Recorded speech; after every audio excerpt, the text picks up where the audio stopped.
Daawwattootaaf dhaggeeffattoota Qaanqee Show kun sagantaa Qaanqee Showti qopheessee dhiyeessee gama keessanitti kan fidu ana Habtaamuu Lamooti.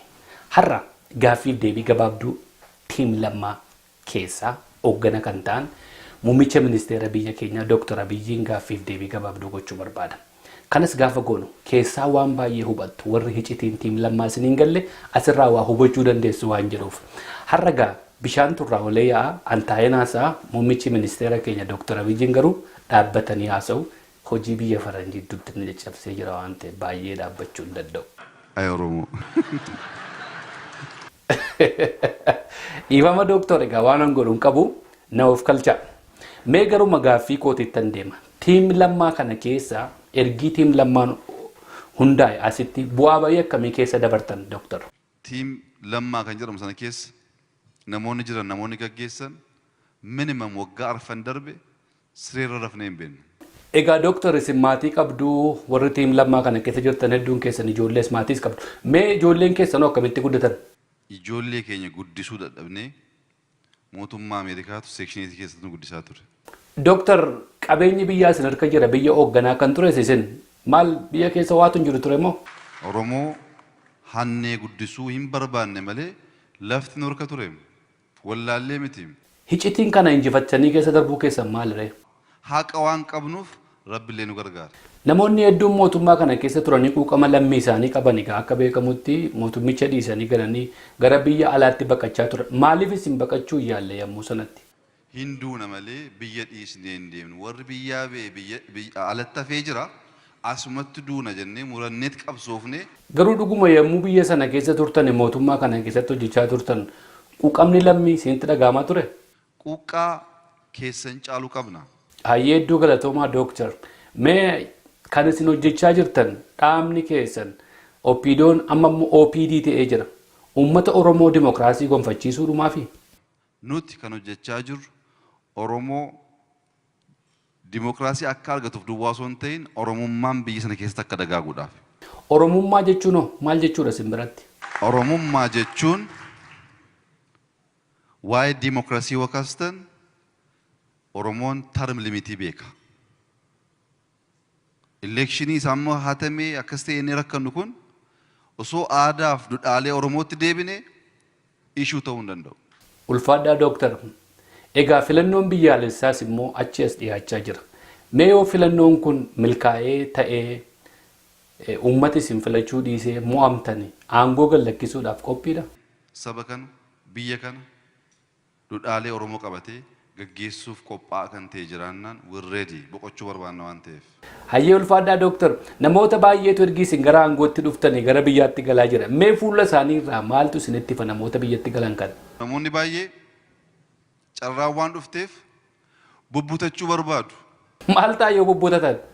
Bubbutachuun aadaa Oromoo miti. Tole bubbutachuun ergi aadaa Oromoo hin taane ergi nuuf hin taane ta'e mee maaltu nuuf mala maal nuuf wayya? Kan nuuf tolu kan nu baasu butachuu miti. Dachii gaarii qabna. Human capitalii baay'ee dagaagaa guddachaa jiru ni qabna. Barsiifannee al tokko hannee baduu osoo hin ta'in jaarraa baay'ee keessatti siistama lafa qabate hojjechuudha. Kanaan duras namoota baay'ee bubbutataa ture warri bubbutate kun hokkam. Warri bubbutate maalirra akka jiru immoo argaa jirra. Hayyee galatoomaa Dooktor. Warri bubbutates lafa kaa'u dhabee rakkachaa jira. Keeshaa guutee baatee olii gaddeema horiini. Tole mee kan hundumaa bira dabarra Dooktor. Mee maal nu gorsitu maal nu wayyane maaltu nuuf mala? Akkamitti keessa dabarra wanta kana? Obsa Oromummaa barbaada.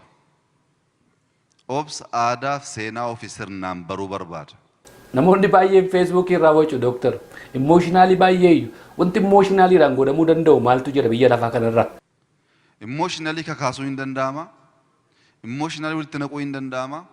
Immooshinaalii araarsuun garuu hin danda'amu. Araarri waan bira waan ta'eef. Hayyee hedduu galatoomaa ulfaadhaa Dooktor. Mee gaaffiidhuma gabaabduu tokko isiniif qabu. Dargaggeessa Oromooti yeroo hundumaa wanti isin dhaamuu barbaaddan inni guddaan ergaan keessan maali? Qomoo koo qaccee koo kadhachuu kan hin barbaadu Oromummaan dagatinaa. Nuti salphoo miti. Galatoomaa Dooktor. Mee walumaa galattoo uummata keenyaaf namoota keenyaaf maal jettuun? Namoota keenyaaf immoo mo'amuu hin qabnu.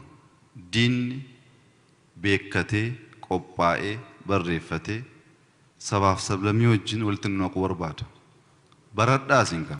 Galatoomaa Dooktar ammas irra deebi'een isin gaafadhame uummata keenyaan maal jechuu barbaaddu? Ammas tokkummaa Oromoo dagannaan waa'ee Oromoo duwwaa osoo hin ta'in biyyuma Afrikaa jedhamu san hoogganaa malee hambisa. Galatoomaa Dooktar akka sabaatti akka Oromootti mo'uun keenya maaliin mirkanaa'a? Mo'uun keenya kan mirkanaa'u yaada gadhee kan sabaaf sablammii walitti naqee wal nyaachisu sana no jennee gaafa dinne. Dooktar hedduu galatoomaa muuxannoo hedduu dabarsitan keessatti mee diinni siistemii yookiin tooftaa akkamitti gargaarama yeroo Oromoo addaan qoodu? Gaafa Oromoo qooduu yaadan waa'ee amantaa kaasu, gaafa Oromoo qooduu kaasan waa'ee riijinii kaasu. Oromoon Harargeef Oromoon Wallaggaa, Oromoon Booranaaf Oromoon Shawaa Oromoodha. Hedduu galatoomaa Dooktar ulfaadhaa Oromoon baharraa dhufu dhiyaarraa kaabarraa dhufu kibbarraa giddu galeessa rubarraa Oromoon Oromoodhuma. Mee gaaffii dhuunfaan isin gaafachuu barbaada garuu dura dursee noof kalchaan isiniin jedha. Muummicha ministeera biyya keenyaati isin aangoo guddaa biyyattii keessa jirutu harka keessan jira. Mee barummaaf akkanuu ta'uufi muummichi ministeeraa biyya keenya mee baatiitti miindaan keessan meeqa ta'a Dooktar? Nama kobalchiisa gaaffichi. Dhiifama naa godhaa gaafachuudhuma qabaafin isin gaafadhee uummata abaruudhumaafi. Doolaara 300 jeettiin fudhaa. Galatoomaa Dooktar egaan hamma dandeettii kootitti waan baay'ee gochuu yaalaa gara nan sirbasii gaaffiif deebiis naman godhaa waan gaggabaabdu akkasiis nan dhiyeessa. Mee muuxannoo keessa dabartan keessaa waan an gochuu hin qabne mee maal na gorsitu? Muummicha ministeeraa akkan taane. Hayyee Dooktar hedduu galatoomaa mee gaaffiin koo seen biraa yeroo baay'ee isin ummatuma keessa deemtu suuraa adda addaa kaatu bakka dhaqxan hundumaatti sodaatanii dheengaddammoo jedheedhuma jedhee mooraa yaattisa biyyaatu haga mooraa keessan dhufeera akkam isin garuu sodaattanii Dooktar? Osoo sodaanne immoo akkamitti achi dhaabbanne? Hayyee galatoomaa Dooktar tibbana kana gara Ameerikaa dhuftanii turtanii magaalota sadii dhaqxan namoonni keenya gurguddoo baay'eetu jira biyya alaa kana keessa isaan isin biratti nagarre maal rakkoo maaltu jira? Namni keenya namatti hin ba'u goluma taa'eetu na gaafadhaa jedha. Kan ammaa isintu balleesseen jedha isintu barbaadee dhaqee dubbisuu qaba ture egaa. Hunda akka nuti balleessinetti yaaduun sirrii miti. Akkuma agartan kana halkanii guyyaan joorraa. Hayyee ulfaadhaa Dooktar yeroo hundumaa akkuma isin balleessitanitti fudhachuun sirrii miti. Mee jijjiirama ergi gara aangootti dhuftanii fi amma gidduutti mee jireenyuma keessa irraa maaltu jira? Waggaa 2 dura Abiyyi Maadiyaatiin qabu.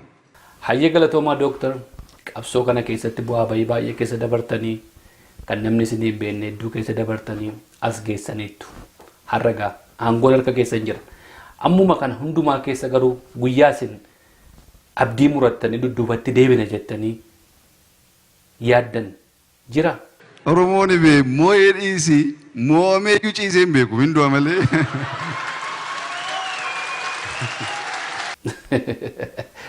Dhugaadha Oromoon mo'ee miti mo'ameeyyuu ciisee hin beeku.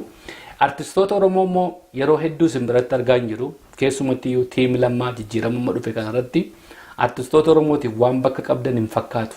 Artistoota Oromootti waan dudda gattan fakkaatu. Artistoota Oromoo jajjabeessaa hin jirtan. Artistoonni Oromoo gama keessatti dhufanii hojii hojjechaa jiran illee hedduun mul'achaa jiran. Mee dhaamsa artistoota Oromootiif maal qabdu Dooktar? Weellistoonni Oromoo dudhaalee keenya afaan keenya seenaa keenya baasuu keessatti gaheen keessan baay'ee olaanaadha. Waan isin hojjettanii dabartan dhaloonni kun hin dagatu. Hayyee hedduu galatoomaa Dooktar kana caalaa baay'ee isin dhaabuun barbaadu gaaffiif deebiin har'a isin wajjin qabasu baratti raawwadha. Garuu ergaa isee dhumaa tokko egaa isin muummicha ministeera biyyaati afaanuma Amaariffaatiinis ta'e an afaan Oromootti dhikaa ergaa isee dhumaa tokko akka nu dabarsitan kabajaan isin gaafadha. Zoon Arbi aschaggaari insaan gulbate yaallan bineensa baay'ee hamaatii fi humna kan qabudha. Garraamii garaa bal'aa gara magaalaatiif gara zuu bineensolee adda addaa gaafa waliin dhufan kan akka arbaa nama rakkisu jiru. Namoota 15 gadi damaa kan ta'antu sibiila adda addaatiin waan hedduudhaan hidhameeti arbi kun gara zuutti kan dhufu. Guyyaa 15 haga 20tti baay'ee nama rakkisa. Ofirraa ciree deemuudhaaf sababiin isaas humna waan qabuuf. Guyyaa 15 booddee warri isa hidhan kun irraa hiiku. Haa ta'u malee arba kanarraa hiikamuyyuu malee arbni kun garuu akka waan hidhamee jirutti waan of ilaaluuf achi hin ba'u. ammas hin hiikamne jedhee waan sammuutti yaaduuf kun isiniin ilaallata. Daawwattootaaf dhaggeeffattoota keenya sagantaan guyyaa har'aaf qabnu asuma irratti raawwanneera. Torban keessummaa biraa nagaa walitti deebinutti nagaatti isiniin jenna. Sagantaa qaanqee show isiniif darbuu gootoora feesbuukii qaanqee show laayikii gochuudhaan YouTube chaanaalii keenya subscribe gochuudhaan qopheessaa sagantaa kanaan Habtaamuu Lammuu bira dhattaniis hordofuu dandeessu. Torban gaarii.